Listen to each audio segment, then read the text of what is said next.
हिंदी भाषा के majority population होने के बाद भी अगर हाई कोर्ट के जज ये बोलते हैं कि डोंट स्पीक इन हिंदी, कृपया आप सिर्फ इंग्लिश में बात करें या अपना पक्ष रखें, तो आपको भी लगता होगा कि ये कैसा मजाक है।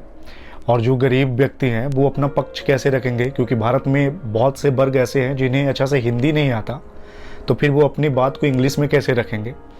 तो आइए हम जानते हैं पूरे इस दिलचस्प स्टोरी को। पूरे वीडियो तक हमारे साथ रहिएगा।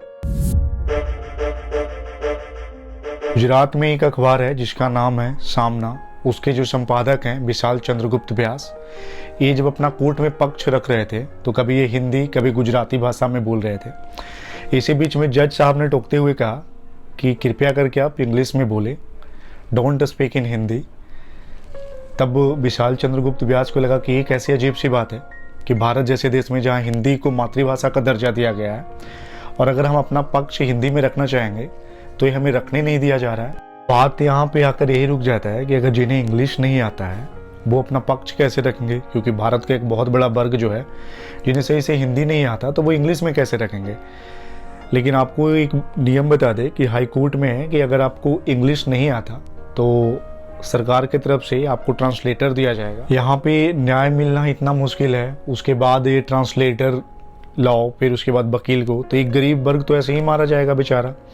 और क्या अगर हमको इंग्लिश नहीं आता है तो इसका मतलब कि मुझे न्याय नहीं मिलेगा? ये तो पूरे संविधान पे ही सवाल खड़ा उठ जाता है।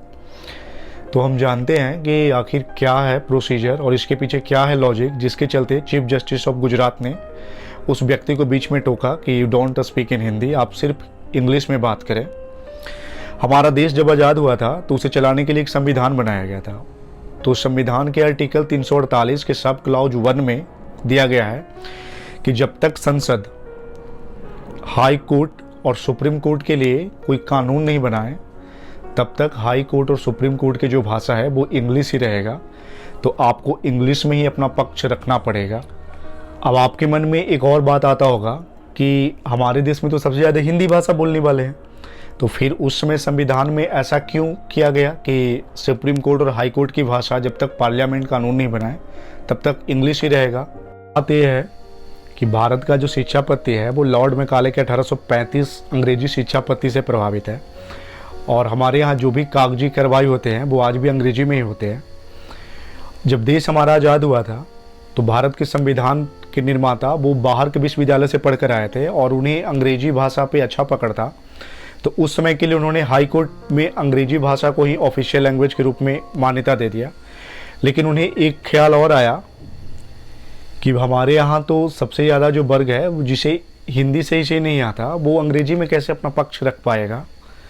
तो उन्होंने 348 आर्टिकल के सब क्लॉज 2 में जोड़ दिया कि अगर किसी राज्य के राज्यपाल चाहे तो वहाँ की जो भाषा है उसमें भी वहाँ के व्यक्ति अपना पक्ष रख सकता है।